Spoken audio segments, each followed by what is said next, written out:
반드시 너를 이라는 말은 오늘 본문 속에 나와 있는 말씀입니다. 한번 같이 그 구절을 다시 한번 더 읽도록 하겠습니다. 반드시 내가 몇 절에 나와 있죠? 반드시 너를 몇 절에 나왔습니까? 14절 시작. 이르시되 내가 반드시 너에게 복 주고 복 주며 너를 번성케 하고 번성하게 하리라 하셨더니 한 번 더 시작. 이르시되 내가 반드시 너에게 복 주고 복 주며 너를 번성케 하고 번성하게 하리라 하셨더니 복이라고 하는 단어가 두 번 반복이 되었고 번성이라고 하는 단어가 두 번 반복이 됐습니다. 복과 번성은 듣기 좋은 말씀이지, 그죠? 복이 두 번 반복되고 번성이 두 번 반복된다는 것은 큰 은혜고 큰 축복이 아닐 수가 없습니다. 우리들의 삶의 결과가 반드시 복에 복이 넘치고 번성과 번성으로 나아가는 그런 축복이 따를 수 있게 되기를 축원합니다. 자, 그러면 오늘 히브리서 6장을 보게 되는데요. 먼저 히브리서 6장 4절, 5절, 6절, 7절, 8절 이 내용과 그리고 오늘 우리가 읽었던 9절에서 14절 더 나아가서 20절까지 내용은 대조적으로 되어져 있어요. 복받을 사람과 저주받을 사람을 대조하고 있어요. 어떤 사람이 복을 받을 거냐, 어떤 사람이 저주를 받게 되느냐. 앞의 내용을 보면 이런 사람은 저주를 받는다. 어떤 사람이 복을 받느냐, 이런 사람이 복을 받는다. 딱 대조를 시키면서 말씀을 하고 있습니다. 자, 그러면 앞부분 우리가 읽지를 안 해서 잘 모르겠지만, 자, 어떤 사람이 저주를 받나?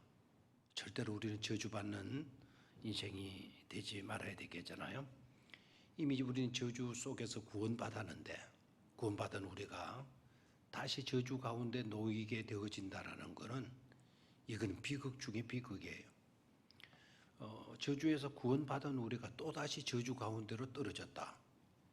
내팽개치게 되었다. 이건 정말 비극이죠.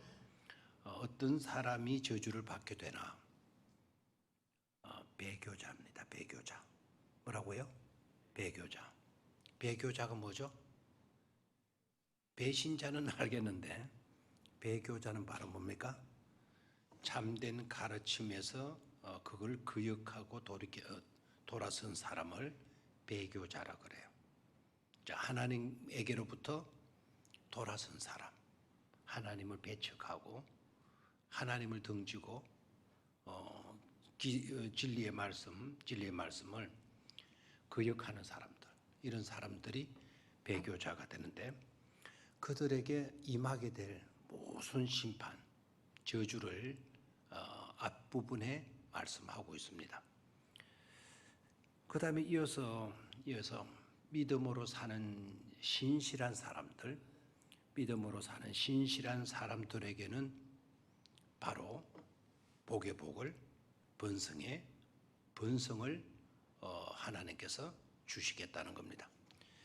구원의 축복을 받은 사람들에게 구원의 축복을 받고 믿음을 끝까지 지켜가면서 인내하며 살아온 신앙인들, 수많은 어려움 있고 핍박 있고 밖에 있으면서도 불구하고 하나님을 등지지 아니하고 하나님을 부인하지 아니하고 끝까지 믿음을 지키며 살아온 사람들, 그런 사람들에게는 하나님께서 반드시 그들을 복의 복을, 번성의 번성을 허락해 주시겠다는 말씀을 해 주시고 계셔요. 그래서 오늘은 배교자의 이야기를 하는 것이 아니고 끝까지 믿음으로 산 사람들, 형통할 때나 불통할 때나 편안할 때나 어려울 때나 건강할 때나 약할 때나 병들 때나 여러 가지 형편없는 가운데서도 믿음만큼은 경솔히 여기지 않고 믿음만큼은 붙들고 끝까지 믿음으로 살아온 그런 사람들에게는 반드시 하나님께서 뭐를 주시게 된다? 복의 복을, 번성의 복을 주시게 된다라는 거예요. 자, 그러면은 일단 본론으로 들어가기 전에 배교자의 삶과 진정한 신앙인의 삶을 딱 구절에 잘 나타내 보여주고 있는 구절이 있는데요. 7절로 올라가서 한번 볼까요? 7절 찾았습니까? 바로 7절로 올라가서 봅니다. 올라갔죠? 예, 시작.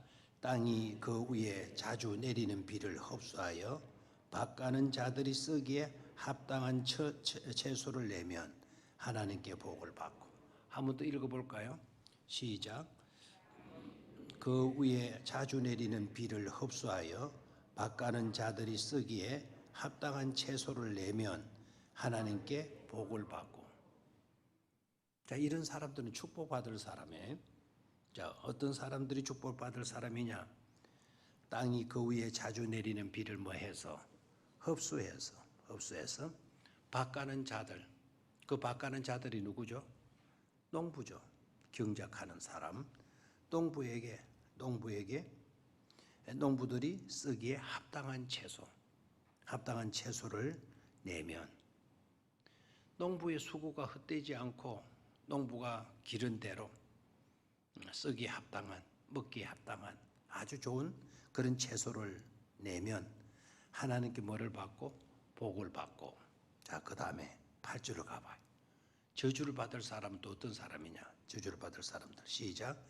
만일 가시와 엉겅퀴를 내면 버림을 당하고 저주함에 가까워 그 마지막은 불사람이 되리라 그랬어요. 만일 뭐를 냈습니까? 가시와 엉겅퀴를 내게 되면 뭐를 당한다? 버림을 당하고. 어디에 가까워진다? 저주에 가까워진다. 그래서 그 마지막은 어떻게 되고 만다? 불사람이 되고 만다 그랬어요. 그래서 물어봐야 돼요, 여러분. 나는 하늘에서 내리는 비를 흡수해서 내 마음속에 흡수해서 밭가는 사람들이 쓰기에 합당한 채소를 내가 내고 있는지, 좋은 채소, 그런 채소를 내고 있는 나의 삶이고 있는지, 아니면 하늘에서 내리는 비를 흡수해 드리고는 엉뚱하게 가시와 엉겅퀴를 내고 있지는 않는가라는 거예요. 그렇죠? 우리는 하늘에 내리는 비를, 은혜의 단비를 우리가 흡수하게 되면 반드시 좋은 채소, 좋은 열매 맺어갈 것처럼 생각을 해요. 실제적으로 그렇게 살아가는 복된 사람들도 있어요. 그런데 정반대예요. 반대의 사람들도 있더라는 겁니다. 똑같은 자리에서 은혜를 받고 똑같은 말씀이 임했는데도 불구하고 그 심령 속에 가시가 돋고 엉겅퀴가 돋고, 주인의 뜻하고는 밭가는 사람의 의지와 뜻하고는 전혀 상관이 없는 그런 삶이 되어져서 주변 사람도 그런 사람들 때문에 힘들고요. 자기 자신도 얼마나 비참한지 참 가련한 그런 인생이 되고 마는 것을 보게 돼요. 그래서 우리 늘 겸손하실 수 있기를 바랍니다. 주님의 전에 나올 때마다 하나님, 오늘 하나님께서는 하늘 문 여시고 우리에게 은혜의 단비를 내려주실 건데 그 은혜의 단비가 내 심령에 닿을 때 반드시 밭가는 자가 쓰기에 합당한 좋은 채소가 내 심령에서 자랄 수 있게 해 주십시오. 겸손히 여러분 기도할 수 있어야 돼요. 아름다운 채소, 좋은 꽃을 피우고 아름다운 열매를 맺는 그런 우리들, 하나님의 은혜의 담배가 내게 임할 때 아멘 하면서 그 말씀을 주어질 때 기뻐하고 감사한 마음으로, 그래 맞아, 저렇게 살아야 돼, 저게 복이야, 저게 행복이야, 저게 잘 사는 삶이야, 이런 감동으로 나아갈 수 있어요. 근데 빼딱한 마음, 뾰족한 한 가시와 같은 그런 마음들 품게 되게 되면은요, 똑같은 자리에서도 형편있는 인간이 되고 말잖아요. 그래서 여러분, 똑같은 풀에 맺혀 있는 이슬 맺힌 풀을 먹어도 그 풀을 젖소가 먹으면 우유를 생산한다 그러잖아요. 그런데 이슬에 맺혀 있는 그 풀을 뱀이 먹으면 뭐를 만든다 그러죠? 독을 만든다라는 거예요. 여러분, 뱀의 독은 우리를 죽여요. 살상해. 위험해요. 그러나 소에게서 나오는 그 우유는 모든 사람들을 건강하게 하고 그 우유를 마실 때 얼마나 행복해.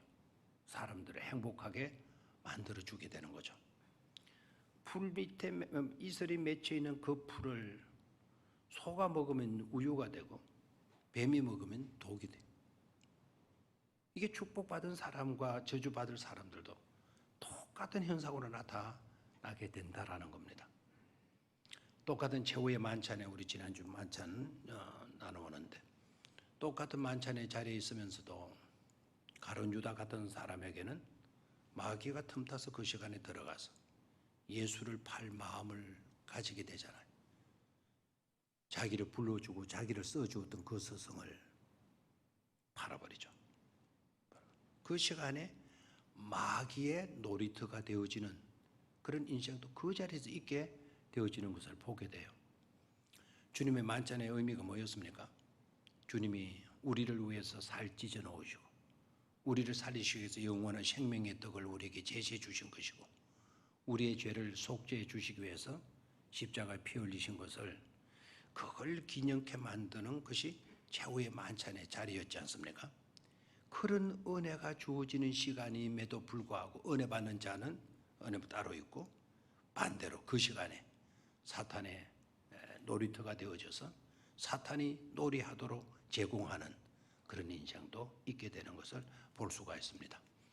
그래서 저와 여러분들은 배교자라고 하는 그런 서서는 안 될 자리에 서는 자들이 되지 말고 반드시 복의 복을 받고 번성의 번성으로 나아가는 축복된 구원받은 자 신앙인들이 꼭 되실 수 있게 되기를 축원합니다.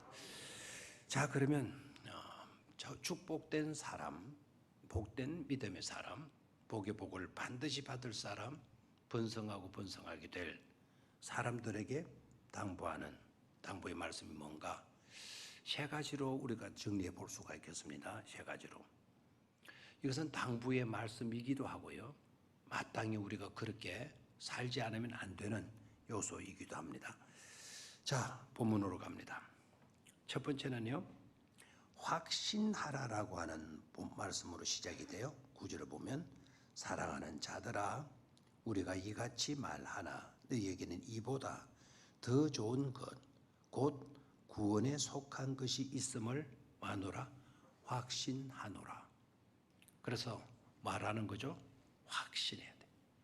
믿음의 삶은 믿음을 근거로 해서 믿음을 근거로 하기 때문에 우리는 분명한 확신 있는 삶을 살아 드릴 수 있는 것입니다. 내가 믿노라 하면서 내가 예수님을 나의 구주로 믿습니다 하면서 입으로는 고백했지만 확신이 따라오지 못한다고 한다면 그 믿음은 온전한 믿음이 아닌 것입니다. 믿음은 불확실한 상황이 있다 하더라도 불확실한 상황 속에서도 내가 확정할 수 있는 것, 그래서 내가 확신하게 되는 것, 이게 바로 뭔가 하니까 이게 바로 믿음이다라는 거죠. 에머슨이라고 하는 유명한 시인이 그런 이야기를 했어요. 여러분도 잘 아시는 시일 거예요. 근데 에머슨이가 어떤 시를 노래했습니까? 라고 물으면 대답할 사람이 아마 거의 없을는지 모르겠어요. 에머슨이가 쓴 시를 제가 인용을 하면 그거 많이 들었어, 나 알고 있어, 이렇게 수긍하시겠죠? 에머슨이가 믿음에 대한 어떤 설명을 해놓은 거 하니까요, 어떤 시를 쓰는 거 하니까 종달새 알을 내 손에 쥐고 종달새 알을 내가 가지고 내 손에 들어있는 것은 분명히 뭡니까? 종달새 알입니다. 근데 믿음이라는 건 바로 뭐냐? 내 손에 들어있는 것은 종달새 알이지만 내가 이 종달새 알을 들여다보면서 여기에 종달새 알이 있구나, 이거는 인정이지. 그거는 팩트를 그냥 팩토로 말했을 뿐이지. 그 믿음은 아니다라는 거죠. 사실이면 그런 이야기라는 거죠. 그러면 에머슨이가 말한 믿음은 뭐냐? 한 알에 종달새 알을 내 손에 쥐고 그 알을 들여다보면서 종달새가 지저귀는 울음소리를 들을 수 있는 거. 이게 바로 뭐라고요? 믿음이다라고 이야기했어요. 감동이 안 됩니까? 아직 감이 안 옵니까? 자, 종달새 알이 하나 있어요. 종달새 알 한 알에 알이에요. 그런데 믿음이라는 것은 바로 뭐냐? 오늘 내가 쥐고 있는 한 알의 알이지만 이 속에 종달새가 들어있는 거예요. 이 속에 하늘을 창공을 하면서 노래하는 종달새를 볼 수 있고 종달새의 울음소리를 들을 수 있는 거. 이게 바로 뭐라고요? 이게 바로 믿음이다라는 거죠. 믿음. 아멘입니까? 여러분도 이렇게 하죠. 그 알이면 그대로 놔두면 알 하나밖에 안 되잖아요. 그게 부화했을 때 종달새가 되고 이러는 거지. 그렇게 말하면 참 대책이 없습니다. 진정한 믿음이라는 것은 바로 뭐냐? 한 톨의 씨앗을 보고도요, 수백 개의 열매를 기대할 수 있는 거. 아름다운 그 꽃의 향기를 맡을 수 있는 거. 이게 바로 믿음이라는 것이죠. 자, 그러면 우리가 확신해야 될 건 뭐냐? 9절로 다시 가서 봅니다. 사랑하는 자들아, 우리가 이같이 말하나 너희에게는 이보다 더 좋은 건 곧 구원에 속한 것이 있음을 뭐하노라 그랬어요? 확신하노라. 우리가 확신해야 될 게 뭡니까?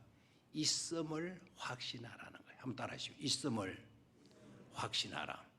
다시 한번 있음을 확신하라. 뭐가 있다는 거죠? 뭐가 있다는 거죠? 자, 앞으로 다시 본문 속을 들여다보기를 바라요. 더 좋은 것들 돼 있죠? 더 좋은 것, 더 좋은 것. 나와 있습니까? 거기다 1번을 하세요. 더 좋은 것.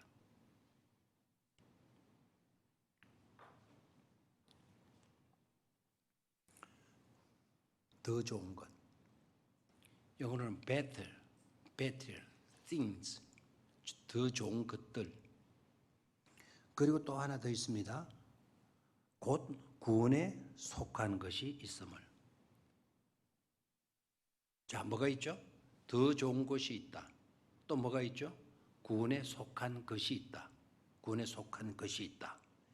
그 두 가지가 있음을 말하는 것입니까? 확신하라는 거예요. 그 두 가지가 있음을 확신하라는 거예요. 자, 첫 번째가 뭐였습니까? 더 좋은 것들. 더 좋은 것들. 두 번째가 뭐였죠? 구원에 속한 것. 구원에 속한 것이 있음을 확신하라. 자, 그러면 구원에 속한 것이 있음을 확신하라 그랬는데 그 구원에 속한 것이 뭘까?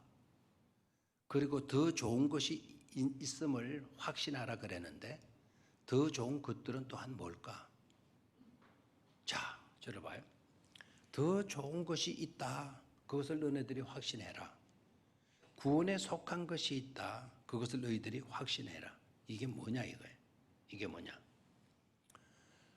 더 좋은 것과 구원에 속한 것 사이에 딱 한 단어가 들어있어요.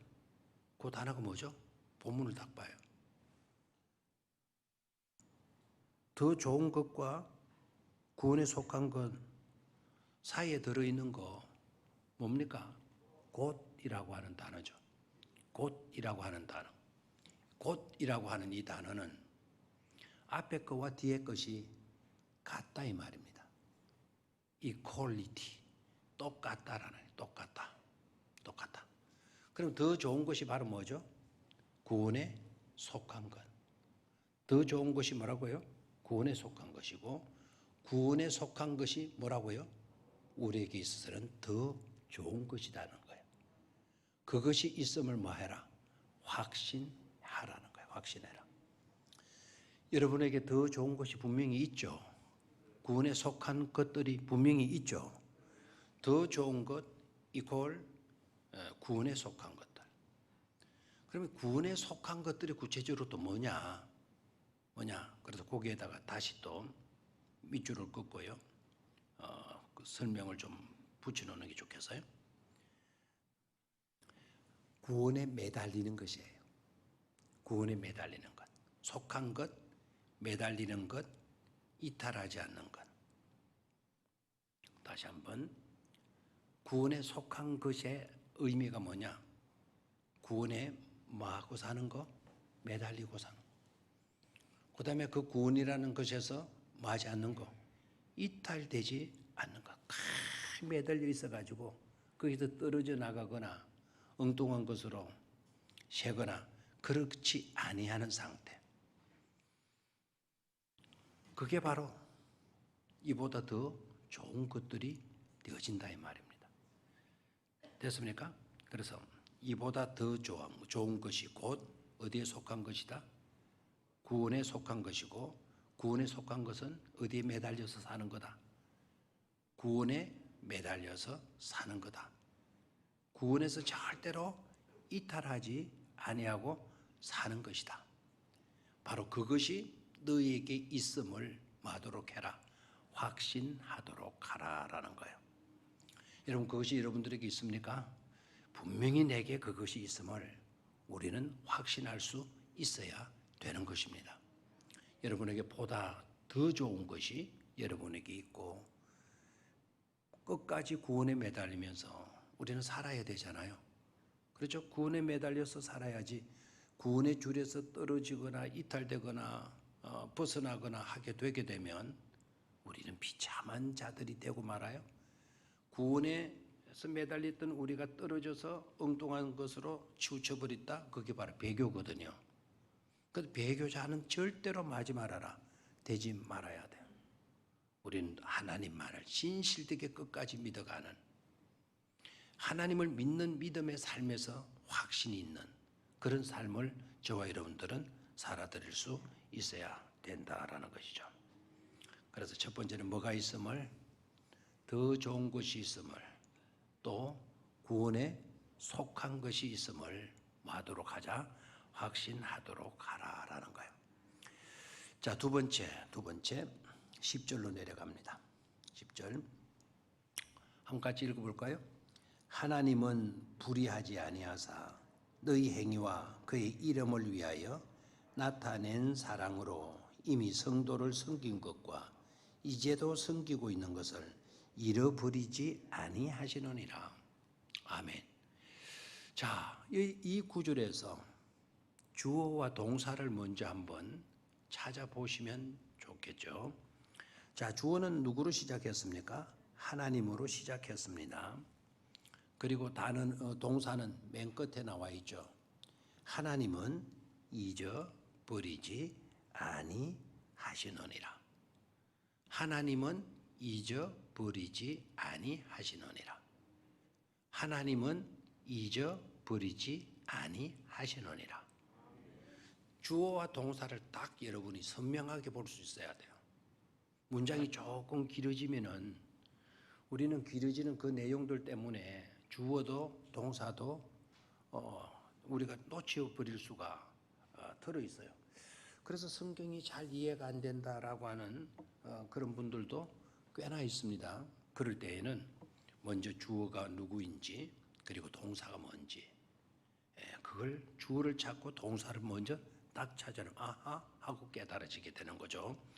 주어는 누구로 되어 있습니까? 하나님은 되어 있고 동사는 끝부분에 나와 있습니다. 그죠? 뭐하지 아니하신다? 잊어버리지 아니하신다. 자, 다 같이 시작. 하나님은 잊어버리지 아니하시느니라. 하나님은 잊어버리지 아니하시느니라. 하나님은 절대로 뭐하지 아니하신다? 잊어버리지 아니하신다. 잊어버리지 아니하신다. 자, 그럼 어떤 것을 잊어버리지 아니하시느냐? 어떤 것을 잊어버리지 아니하느냐? 이제 10절 속으로 한번 좀 더 깊이 들어가 보겠습니다. 하나님은 불의하지 아니하사 너희 행위와 그의 이름을 위하여, 그의 이름을 위하여에서 그의는 하나님입니다. 하나님의 이름을 위하여, 하나님의 이름을 위하여 나타낸 사랑으로 이미 성도를 섬긴 것과 이제도 섬기고 있는 바로 그것을 하나님은 뭐하지 아니하신다? 잊어버리지 아니하시느니라. 그래서요. 다시 10절을 봅니다. 하나님은 절대로 뭐하지 아니하시다? 불의하지 아니하시다. 불의하는 의롭지 아니하는 것이 없다 이 말입니다. 그래서 하나님은 의로우신 분이고요. 절대로 실수하시는 법이 없으신 분이시고요. 하나님은 있어야 할 것을 분명히 아시고 있어서는 안 될 것을 또한 분명히 아시고 그것이 갖는 의미가 무엇인지를 분명히 아시는 누구시에요? 하나님이세요. 하나님은 불의하지 아니하사 너희 행위와 우리에게로 한번 돌아볼까요? 우리의 행위와 우리가 하나님의 이름을 위하여 나타낸 사랑으로 하나님의 이름을 위하여 뭘 했어요? 사랑을 나타낸 삶을 살아오는 거예요. 나타낸 사랑으로 그 사랑으로 어떤 일을 했습니까? 이미 성도를 섬긴 것과 임이라고 하는 단어 지금 이전에도 벌써부터 내가 누구를 섬겼어요? 성도를 섬긴 것과 그 지난날 옛적에만 그렇게 섬긴 것으로 끝난 것이 아니고 그 다음에 나오는 단어가 또 뭡니까? 이제도 아닙니까? 이제도 섬기고 있는 이것을 그러니까 이때의 성도도 신실한 믿음의 사람들 배교자로 살지 아니하고 신실한 믿음으로 살아온 사람들의 삶이 어떠했냐? 여기에서 바로 설명하고 있죠. 그죠? 그들은 행위로 사랑으로 하나님의 이름을 드러냈다. 하나님의 이름을 드러낸 삶을 살아온 그들인데 어떤 것으로 하나님의 이름을 드러냈나? 어떤 것으로 사랑의 삶으로 살아온 것이냐? 라는 것을 설명해 주는데요. 이미 그들은 그렇게 살았고 이제도 지금 그들은 그렇게 살고 있다. 그때도 그렇게 살았고 지금도 이들은 그렇게 사는 자들이다라는 거예요. 어떻게 살았어요? 그들이 성도들을 뭐한 것과 섬긴 것과 지금도 뭐하는 것을 성도를 섬기는 것을 누가 기억하신다? 하나님께서 잊지 않으시고 기억하신다 이 말입니다. 거기에 잊지 아니하심, 잊지 아니함이라는 말 밑에다가 기억하심, 무관심하지 아니함이라는 단어예요. 그 단어가 잊지 아니함이라고 하는 단어가 기억하심이라고 하는 의미를 갖고 있고 또 하나는 뭐하지 아니함, 무관심하지 아니함. 하나님은 절대로 그렇게 사는 성도들에게 무관심하시지 않는다 이 말입니다.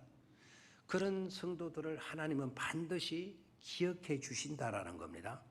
그런 성도들을 하나님은 절대로 잊어버리는 법이 있다 없다? 없으시다라는 거예요. 없으시다.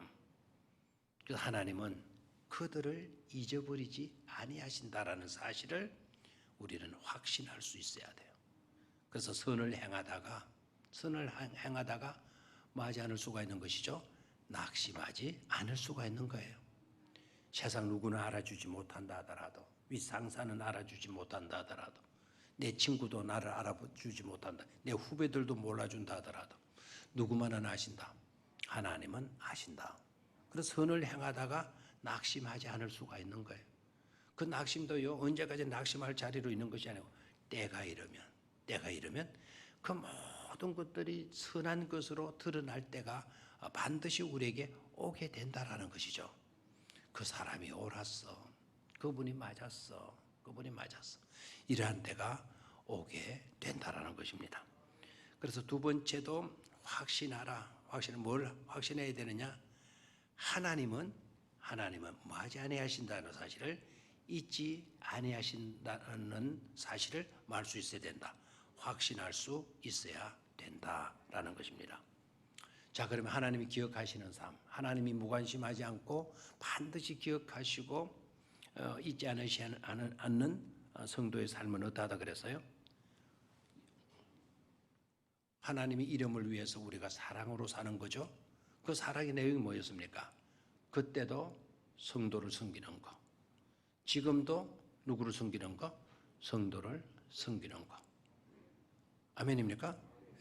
이미 성도를 섬긴 것과 이제도 성도를 섬기는 것.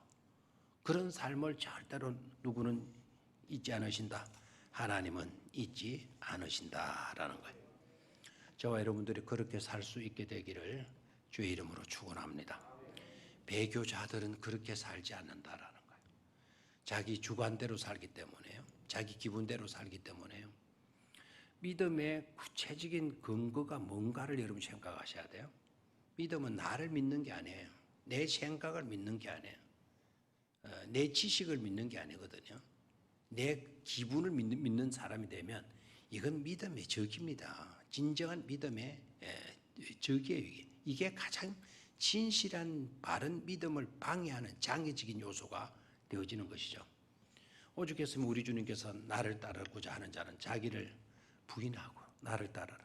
자기 십자가를 지고 자기를 부인하고 나를 쫓아야 된다라고 말씀하셨을까요? 그런데 우리들은 예수를 믿으면서 내 고집, 내 주장, 내 경험, 내 기분, 내 판단 전부 다 우선하잖아요. 내 기준으로 남을 평가해요. 내가 마치 더 의로운 사람의 잣대나 되는 것처럼 나는 옳고 남들은 다 틀린 것처럼 이런 것이 신앙의 가장 적대적인 요소가 되어지는 것임을 깨달아야 돼요. 절대로 내가 기준이 되어서는 안 된다라는 거예요. 내 기분이, 내 지식이, 내 경험이, 내 철학이 절대로 기준이 되어져서는 안 된다라는 거예요. 만유를 심판하실 수 있는 분은 누구밖에 없죠? 하나님밖에 없어요. 모든 것은 누구의 뜻대로 됩니까? 하나님의 뜻대로 되고 누구의 말씀대로 되죠? 하나님의 말씀대로 되는 거예요. 빛이 있어라 하심에 빛이 있었고 그건 단순한 원리가 아닙니다. 모든 것은 누구의 말씀대로 되어진다. 하나님의 말씀대로 되어진다라는 거예요. 그런데 나를 신으로 만들지 마세요. 나를 우상으로 만들지 마세요. 내 지식 조금 아는 거 그거 가지고 우상 만들지 말고. 여러분이 착하게 살면 얼마나 착하게 살았기에 조금 나쁜 짓 하는 사람 그렇게 흉보합니까? 여러분 그 사람보다 여러분들이 더 악한 사람일 수도 있는 것 아닙니까? 절대로 우리는 이제도 그때도 이제도 이라는 이 단어들을 절대로 무시하지 마세요. 하나님의 사랑을 위하여 하나님의 사랑을 이미 성도를 섬겨와요. 성도를 섬기는 사람이 흉보고 정죄하고 심판하고 그럽니까? 섬긴다라는 것은 나는 엎드리는 것이고 그는 세워주는 것이 섬김이에요. 그게 디콘이에요. 그게 봉사하는 거예요. 디콘이라고 하는 이 단어의 뜻, 집사라고 하는 뜻이죠. 디아코니아라고 하는 이 단어의 뜻은 우리 동양, 우리 한국의 개념으로 정확하게 번역될 수 있는 단어이기도 해요. 며느리가 시어머니, 지금은 그런 일들이 별로 없겠지만 예전에 며느리가 시어머니 밥상을 차려가지고 시어머니 밥상을 들고 시부모의 시아버지 시어머니 다 좋아요. 밥상을 들고 조그만 문을 열고 문턱을 넘는 자세가 디아코니아예요. 그게 섬긴다는 의미예요. 여러분 밥상을 든 여인, 우리나라 밥상은 복잡하잖아요. 밥그릇이 있고 국그릇이 있고 그 앞에 간장그릇이 있고 김치가 있고 막 다 많이 놓이잖아요. 그런 밥상을 들고 들어가는 며느리의 모습이 어떠하겠습니까? 익하고 들어가겠어요? 뻗해가지고 이렇게 들고 들어갑니까? 그런 밥상을 들고 들어가려면 밥상을 구부리고 조심조심해서 그것도 문턱을 넘어가는 거예요. 얼마나 신경 써요. 얼마나 조심해. 그것도 누구 앞에? 시어머니 시아버지 앞에 밥상을 들고 들어가는 이게 섬긴다라고 하는 의미입니다. 자, 이미 성도를 섬긴 것과 성도를 시아버지 시어머니처럼 그렇게 섬겼다는 거예요. 그렇게 조심해 그들을 세워주었다라는 거죠. 그런데 그때만 그런 게 아니고 그 다음 단어가 중요합니다. 이미 그리고 우리 성경에 나오는 단어가 뭐였죠? 이제도. 이 시 있으면 앞으로 제도라고 이름을 한번 붙이는 것도 좋겠네요. 그러면 뭐가 되죠? 이제도. 네. 이제도 성도를 뭐한 것을 섬기는 것을 누가 기억하신다? 하나님이 기억하신다. 하나님은 그런 자를 무관심하지 않으신다. 하나님은 그런 자를 반드시 잊지 아니하신다라는 것을 확신할 수 있어야 된다라는 거예요. 그럼 우리의 섬김이, 우리의 봉사의 삶이 행복할 수가 있을 줄로 믿습니다. 정말 주님은 아실 것이니까 시리에 빠지지 않을 수도 있겠죠. 자, 그 다음 11절 12절로 내려갑니다. 11절 12절. 자, 목소리로 같이 읽습니다. 시작. 우리가 간절히 원하는 것은 너희 각 사람이 동일한 부지런함을 나타내어 끝까지 소망의 풍성함에 이르러 게으르지 아니하고 믿음과 오래 참음으로 말미암아 약속들을 기업으로 받는 자들을 본받는 자 되게 하려는 것이라. 그래서요, 조금 복잡하게 나옵니다만은 우리가 간절히 원하는 것은 이것이다 라는 거예요. 우리가 간절히 원하는 것은 이것인데 그게 바로 뭡니까? 너희 각 사람이 동일한 부지런함을 나타내요.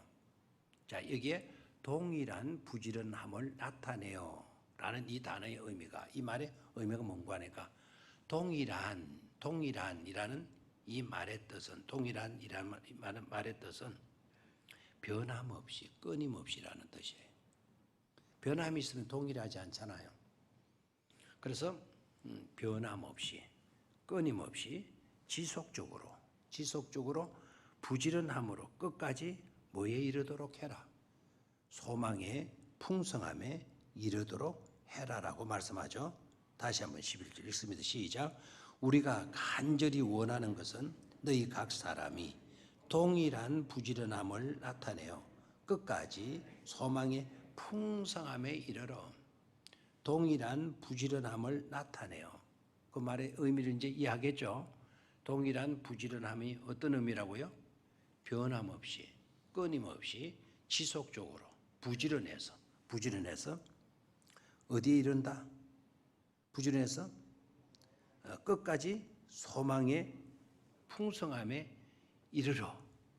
자, 그 다음에 12절.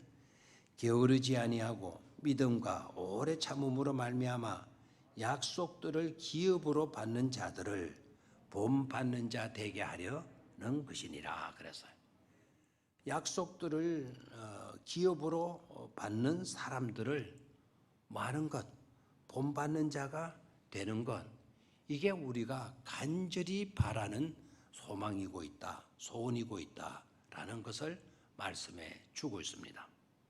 다시 한번 우리가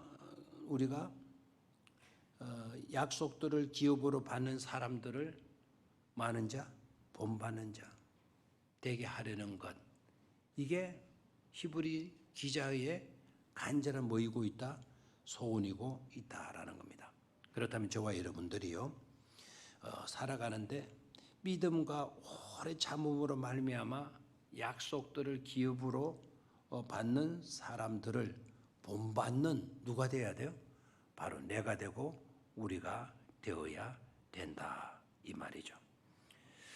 자, 아까 모든 것을 이루고 모든 것의 근본이 되고 기본이 되는 것은 바로 뭐라 그랬죠? 아까 믿음이다 그랬죠.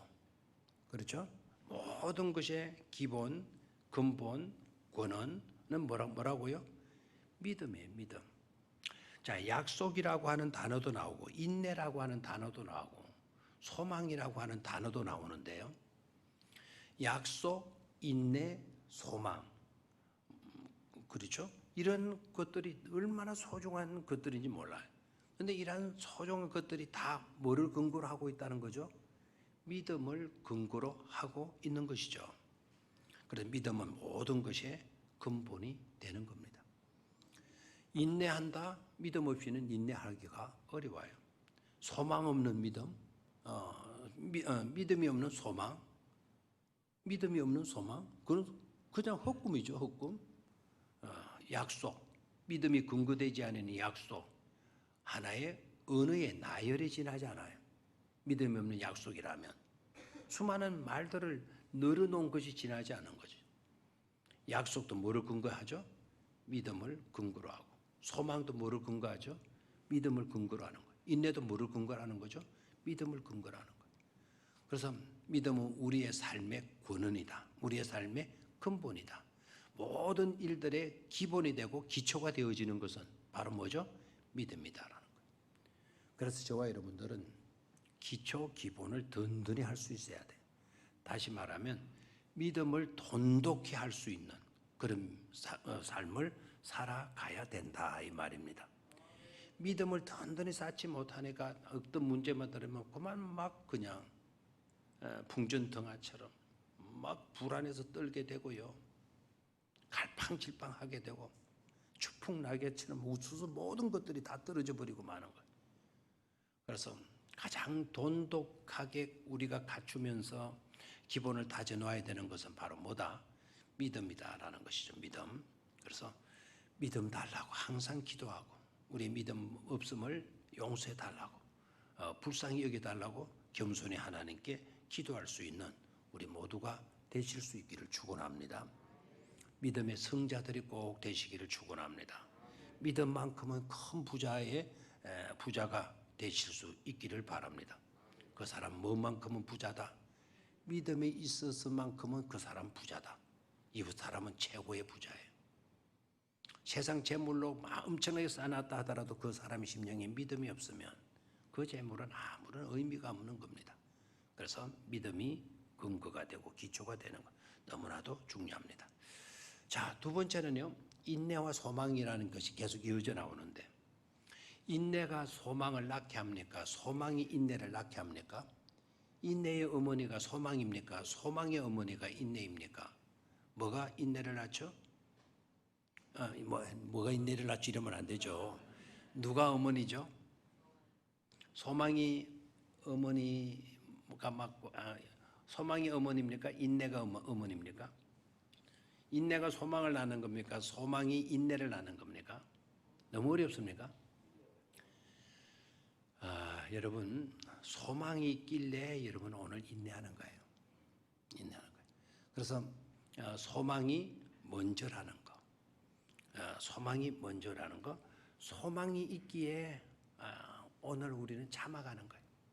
코로나에 이런 위험이 있다 하더라도 코로나 다음에 어떤 좋은 세계, 다시 코로나가 떠나가는 평온한 세계가 우리에게 반드시 다가올 것이라고 하는 그런 기대감, 그런 희망, 그런 소망이 있기 때문에 그런 소망만 분명하다면 오늘 힘들어도 우리는 참아갈 수가 있는 것 아니겠어요?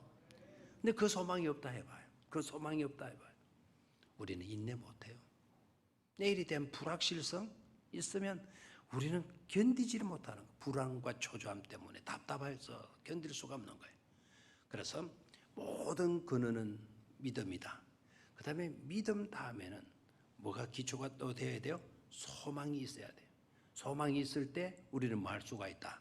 인내로 나아갈 수가 있다라는 거예요. 자, 그러면 그 소망이라는 거. 그 소망이라는 거 그냥 막연히 희망한다? 그거 가지고는 안 되잖아요. 막연히 희망한다? 그것 가지고는 안 돼요. 그래서 소망에는 반드시 하나님의 약속이 근거가 돼야 돼요. 다시 한번 소망에는 뭐가 근거가 돼야 돼요? 하나님의 약속이 근거가 되어야 된다 이 말입니다.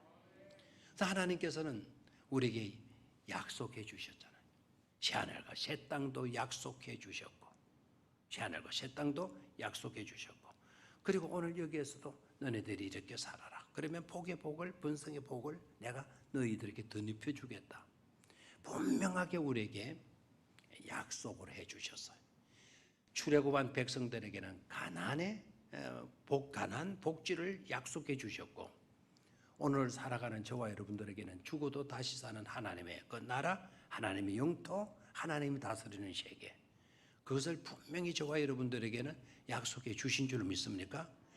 그 약속이 우리의 뭐가 되어야 돼요? 소망이 되어야 된다 이 말입니다. 그 소망이 우리에게 있을 때 그 소망으로 인해서 우리는 오늘을 인내해 갈 수가 있는 것이죠. 이 모든 것을 아우르는 것이 바로 뭐라 그랬죠 아까? 믿음입니다. 그래서 믿음에 돈독히 서서 소망 가운데 거하면서 소망을 더욱더 풍성케 하면서 우리가 어떤 형편에 있다 하더라도 인내해가는 그런 삶을 살 수 있어야 된다. 그러면 소망을 풍성하게 할 수 있는 그 비결이 뭐냐? 우리가 믿음으로 누구의 약속을 붙드는 것이다? 하나님의 약속을 붙드는 것이다, 이 말입니다. 세상에 희망 두지 말고 하나님의 말씀, 하나님의 약속을 굳게 붙들게 되게 되면 그 약속 가운데서 우리의 소망이 일어나게 되고 그 소망이 있으므로 우리가 인내해 갈 수 있는 그런 축복된 성도가 되어질 수가 있는 것입니다. 이런 은혜가, 이런 은총이 우리 온 성도님들에게 함께 하실 수 있게 되기를 주의 이름으로 축원합니다. 하나님 아버지 고맙습니다.